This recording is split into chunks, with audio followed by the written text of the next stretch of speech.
Are Indonesian girls pretty? And where to find these pretty girls in Indonesia? And what are the best areas to date them inside of Indonesia? These are very common questions I have been receiving now over the course of the past few months while I was upscaling my videos, you know, the release of my videos, especially in regards to Indonesian dating, right? So this is the topic of today's video. I want to give you some information about where you can find pretty girls in Indonesia, okay?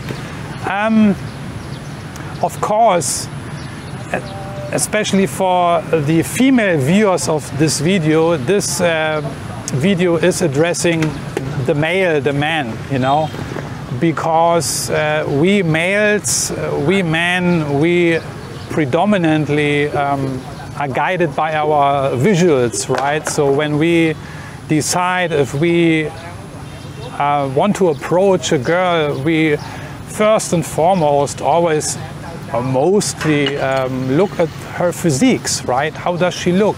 Is she pretty? Is she according to my taste? This is just how men tick. We are visual creatures. We go after the looks. Yeah, this is how it is. And so please keep this in mind, especially for the female viewers. I don't want to say that inner qualities are not important. They are important.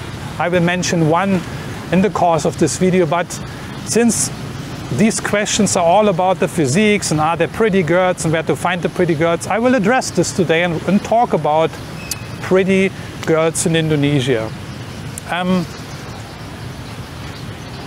Of course, beauty is always in the eye of the beholder, so in some way this video is also a little bit vague, because what is pretty, you know, what is pretty for me is different for you and another guy, you know.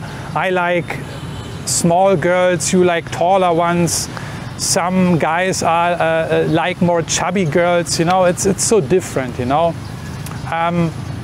But anyway, long story short, the good news is, yes, there are plenty of pretty girls in Indonesia. You know, with a population of over 270 million people, you can assume that there are plenty, there are heaps of beautiful, pretty, chantik Indonesian women. So there's, for every taste, there's something. As for me, I like, why do I like Indonesian girls, or why do I, yeah, what is my taste actually? I prefer exotic women, women which are not from the western part, from western countries. They are just not my taste, you know. I like Southeast Asian women. For me, they are exotic. I like their brownish skin color. I like that they are petite. You know, they are smaller, they are petite. I like their skin color, and I like their hair color. I just love black hair color, you know, black hairs. It's just my taste. But also what I like is their femininity. So this is already one trait which also attracts me to these women, because they are highly feminine. They have feminine traits, you know, they dress up like a woman, they behave like a woman, they talk like a woman, they have hobbies like a woman, you know, that kind of stuff I mentioned many, many times in different previous videos. So we clarified that already. The majority of Indonesian women, in my opinion, are just pretty, beautiful. But where to find these pretty girls?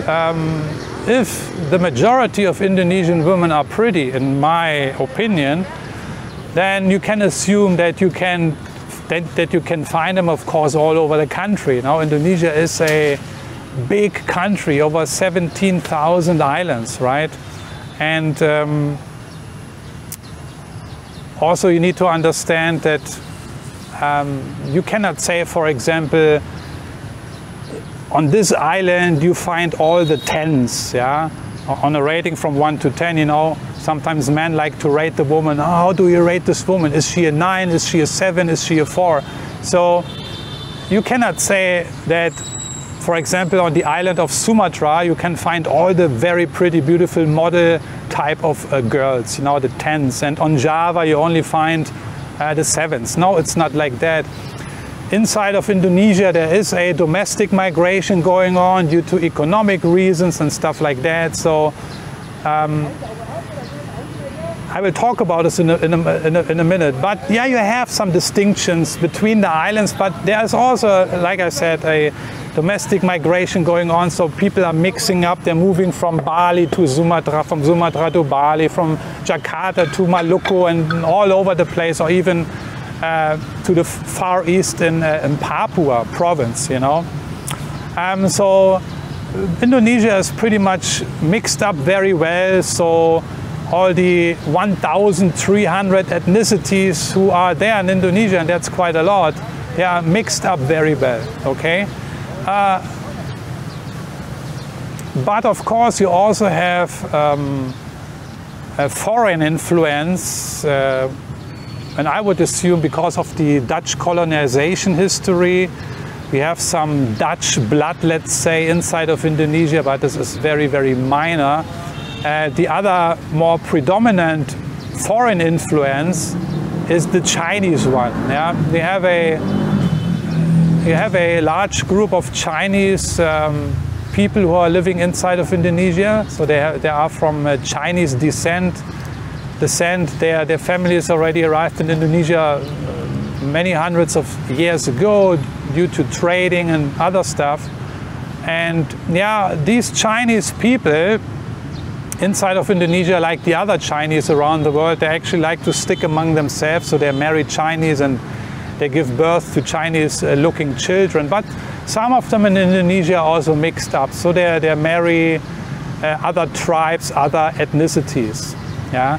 Because these 1,300 ethnicities I was talking about, they are actually belong to one group, okay? And the Chinese do not belong to this group. So you have some influences there also, so some Chinese blood is mixing up inside of Indonesia, but this is compared to the size of the country and the amount of people, it's also actually minor, okay? Yeah, and then you have some other Western influences, people who migrated there, like, of course, if you have some Americans, some Germans, Australians, or other Western guys who married an Indonesian woman. They live there now, have children now. Of course, these children are mixed. Yeah, and there is one. The Indonesians will know her. Her name is Pita Pierce. She is a model and an actress. So for those of you who know her, you know who I'm talking about. So Pita Pierce is a typical example. Her dad was a British guy. He passed away already a while ago. So he was a British guy, and his wife was from Kalimantan. So this is also a very interesting mix, right? And Pita Pierce is the daughter of Bromwell Pierce, which was actually he was actually my boss about 10 years ago when I worked on Sumatra. Bromwell Pierce was my regional general manager at the time. Very nice guy. I have good memories of him. One of the best, a really, really nice guy, very relaxed, friendly, polite. He let me do my thing. He was not a micromanager, a very, very nice guy. Sometimes we hung out each other outside of the hotel also, you know. Great guy. And at the time I remember he told me about his daughter, you know. He didn't make a big thing out of it. He just mentioned she is a model and she is an actress and something like that. But of course he was proud of her, but he was not like, you know, pumping the whole thing up. I never met Pita Pierce in person, but I thought this is just a very funny side story here, because yeah, her father was really a nice boss, I must say. I have good memories. But back to the story. Yeah, distinctions in looks. what makes these Indonesian women actually so pretty? It's hard to tell. I just named you my preferences. But inside of Indonesia, of course, it's not all Indonesians look the same. I mean, 1,300 different ethnicities, you know. You have 17,000 islands, which starts in the west with Sumatra all the way to the east to Papua province. So yeah, of course, the people on Sumatra Island, they look different than people on Java, you know, and people on Java look a little bit different than people on Bali. And people on Bali look different than people from West Timor, you know, and they look different than people from Papua. So there are differences, you know, and people who travel to Indonesia actually can confirm this. You have many ethnic groups. You have the Javanese, the Sundanese, you know, you have the Malay, you have the Batak people in Sumatra. I will talk about the Batak people in a second. Very interesting, actually. And you have the Maduris, and you have other ethnicity, so don't get mad if I forgot to mention your ethnicity here, okay? I just want to give some examples for the people who don't know, okay? So, of course, there are small girls, there are taller ones, there are browner skin ones, there are lighter skin ones, and then you have the religion, right? You have Muslim, you have Islam, you have Christianity, Protestants, Catholics, and you also have Hindus, right? And one thing which is also very interesting, which is also the case in Indonesia, like similar to other Southeast Asian countries, is their beauty standards which they have. The boys don't care so much about it, but especially the ladies. This is, I believe, highly influenced by Western cultures, by Western culture, by Western marketing and Western corporations. So especially in the big cities, in Jakarta, for example, you see a lot of girls purchasing whitening creams for their skin and stuff like that, you know, because having a fair white skin is a beauty standard in Indonesia. Yeah? We can call it fortunate or unfortunate, I leave it up to you, but I find it a little bit unfortunate because it sets the girls under pressure, and it's even worse in the Philippines, you know. That's the same thing. White skin is highly preferred. It's the beauty standard in the Philippines. And you see these girls walking around with an umbrella during the daytime when the sun is shining in the Philippines, and the sun is shining a lot of times in the Philippines. So girls want to protect their skin from getting brown. I have noticed that in Indonesia it's not that worse. My girlfriend, for example, she is a Batak girl. She comes from Sumatra. I would say Batak girls have a lighter skin, a whiter skin by nature. But my girlfriend, for example, she don't really mind. You know, she's going outside without umbrella, and her skin is brown because of the sunshine, you know. So I don't know what you prefer, you know. I don't mind brown skin color. For me, this is exotic. I actually don't like white skin color so much, you know, like you see in China or in Vietnam, the girls over there, especially in Vietnam, it's very funny to observe. In Vietnam, the girls, you know, when they ride a motorbike, they are covered from top to bottom. It's crazy. It's insane, actually, for Western standards, you know, because we Western guys, women and men, we want to get brown, because brown skin color is a status symbol in our culture, just to quickly mention this, you know. But in Asian cultures, especially in China and Vietnam, if you have a white skin color, this is status, you know, this is the beauty standard. Why? Because, you know, long time ago, most of the Vietnamese people and also the Chinese people, they actually were farmers working in the rice paddies, you know, the whole day, sun is burning, so they get dark skin, you know.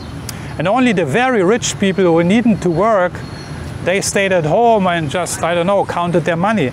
And they didn't go out, so their skin was white. So white skin was a sign of, that you were a rich person, you know. And you didn't need to work because you had enough money and therefore enough food and everything. And only the poor guys, they had brown skin because they had to work in the rice fields every day. So this kind of mindset carried over till today.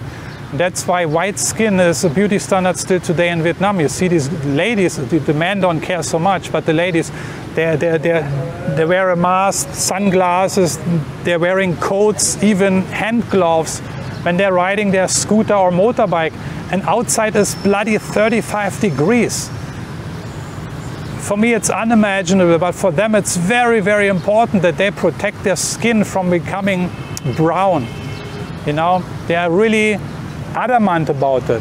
Whereas in our culture, you know, having a brown skin color is also a sign of status. It's actually the opposite, because in our culture, in the Western culture, it shows when you have brown skin color that you have money. Why is that? Because, you know, when you work in a factory or in an office, you don't get much sunlight. That means your skin remains white.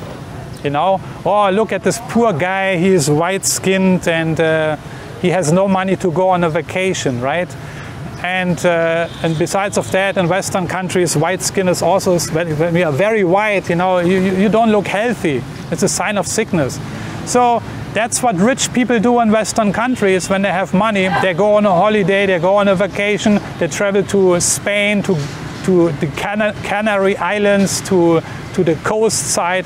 They're lying on the beach on the sun and getting brown, you know. So browner you are, so more status you have. It shows you, look, I don't need to work. I have time to lie around on the beach. That's why I'm brown. I don't need to work. So this is really funny. I know I'm digressing a little bit here, but I thought it is funny just to explain, maybe also to the Indonesian people, you know, or maybe to Vietnamese people who are watching this video, because they might think, what the heck is wrong with these foreigners? They love to go to the beach and they don't protect their skin, and also the Western women, they walk around in bikini and short pants. Wow, we would never do that. No, for us, it's a status symbol, okay? Yeah, I was mentioning the height and the skin color. So you find lighter skin women, you find darker skin women, you know. Yeah, I think on the island of Java you find more darker skinned women, you know, especially in East Java, you know. So this is my my observation, and even I said before that I'm really in love with these women because the way they look, you know, their physiques, their slim body, their darker skin color, their black hair color, their cute faces, you know. I like that. I'm attracted to that. And I know many Western men, they are also attracted to that. Just look at the Philippines, you know, how many Western guys moving to the Philippines or to Thailand. But the interesting thing is the Indonesian girls, the women, are actually most of the time very insecure about their looks because of this beauty standard I just mentioned. They think they are not attractive. They complain about their brown skin and their flat nose and their tiny body. Even my girlfriend sometimes complains, oh, look at my boobs, they are so small, I want to have bigger boobs. You know, this Western cultural influence, I think, is prevalent in Indonesia, and it kind of corrupts their thinking. It makes them insecure. But I can tell all the Indonesian women, just stay as you are. This is what we find attractive. Many Western men, they love the way you are, exactly like you are. You don't need to get breast implants or I don't know what, surgicals, or I don't know. You don't need to do it. Just stay as you are, natural, you know.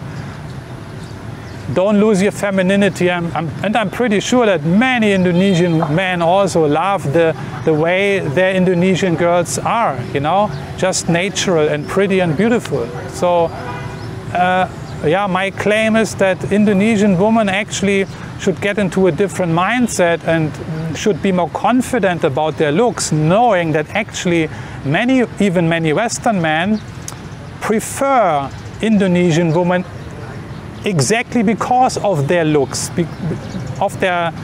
that they are slender and slim and tiny and petite and have black hair and have smaller boobs, you know. And yeah, so they should know that. So they don't need to be afraid and no need to hunt after this Western beauty standard, which is absolutely fake and phony and actually sick in my mind, you know.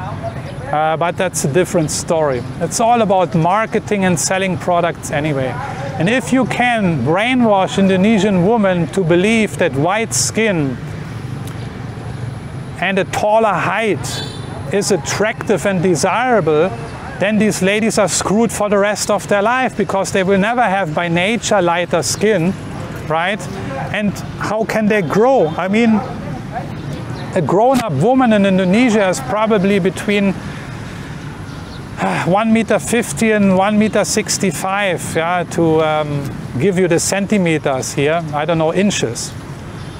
So that's their natural height. They won't grow any taller. But if they're being preached to that being tall is desirable and makes you more attractive and beautiful, and lighter skin color, what, you know, there is no other way than feeling depressed for the rest of your life, or what? That's why all these girls are applying whitening cream. Yeah, you see, it's just dangerous marketing. It's all about selling some products actually and making some companies very rich.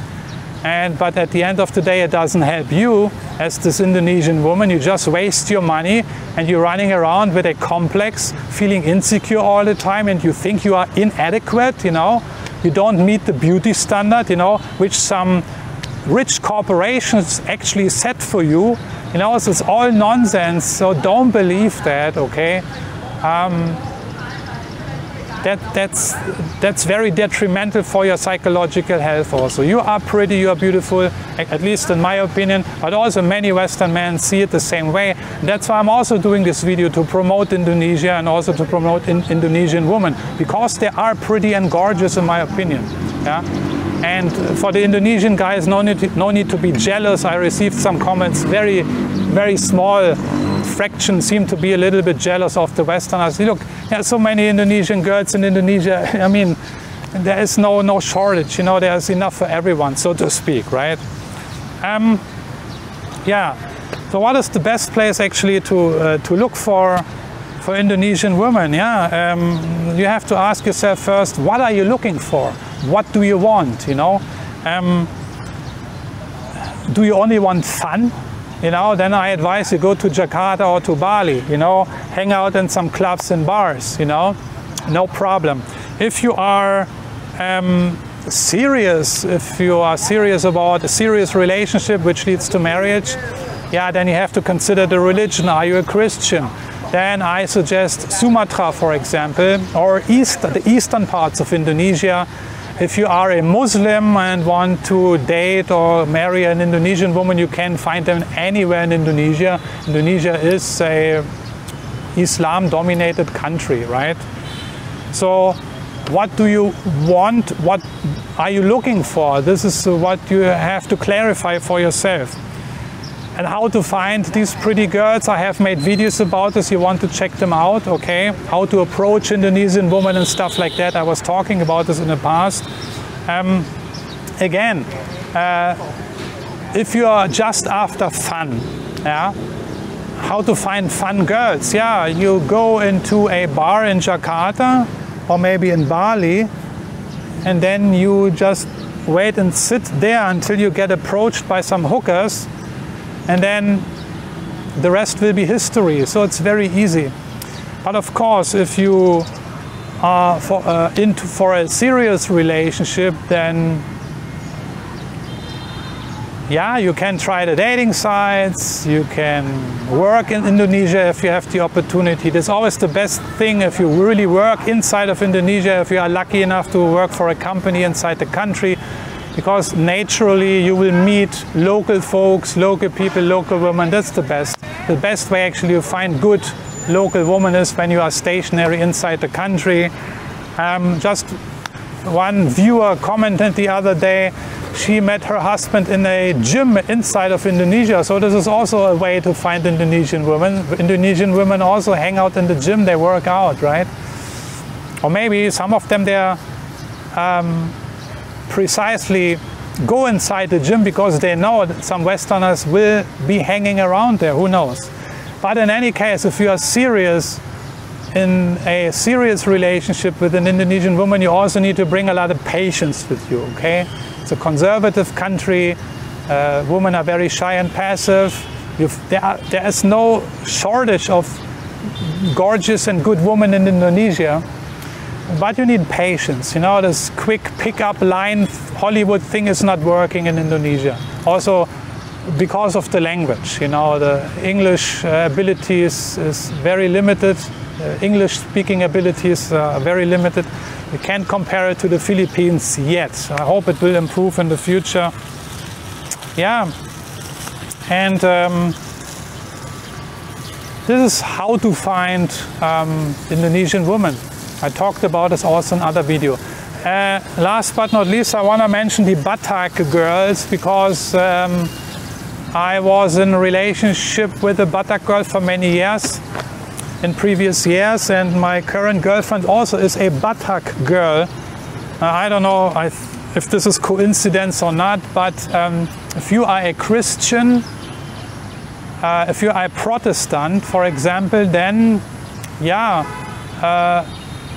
I think Batak women, which you can find mostly on Sumatra Island, their tribe originates there, around the Toba Lake area.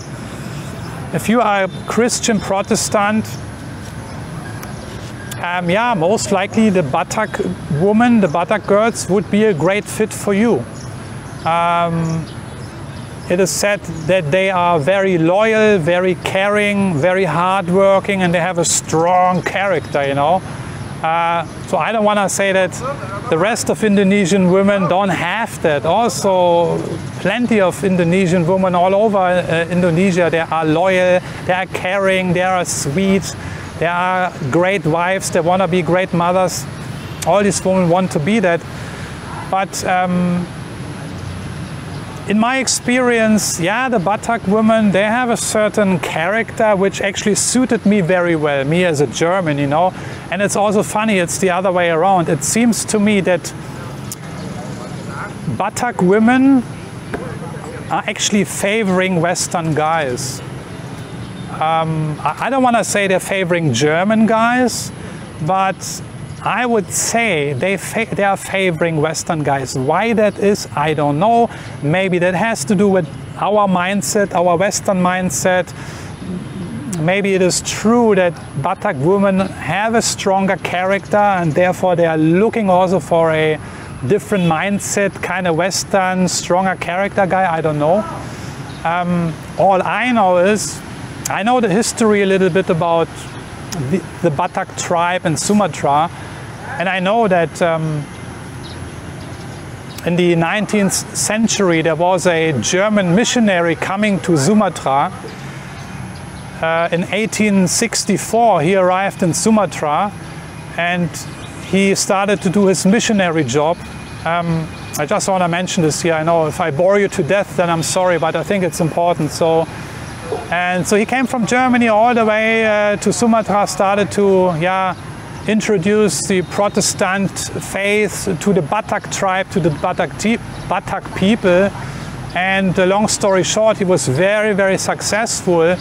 And this guy, his name is Nommensen. The Batak people know who I'm talking about. This guy, Nommensen, his last name was Nommensen, is still highly regarded today in Batak culture, among the Batak people, the Batak church and everything. So maybe, therefore, German people maybe are seen a little bit more favorable, but I can be wrong. I don't want to say Batak women only focusing in on German people. That would be, I think, foolish to claim, but I think you should know that, okay? So if you are from Germany and you are a Protestant, go to Sumatra. I'm pretty sure that you will date beautiful women over there who are also interested to date you, okay? And it's even better if you're also a practicing Christian, yeah? If you take your faith very seriously, because these women, they are very religious over there. They take their faith very seriously, I can tell you. But on the other side, they're also very open-minded. Me, I'm not a practicing Christian, you know. I have a, let's say, Protestant background because of my mom. She was baptized when she was a child. And, you know, in Germany, you grow up with this kind of Christian cultural background.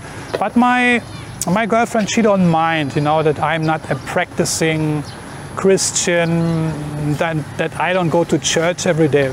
She is very open and tolerant, so that's great, you know. So,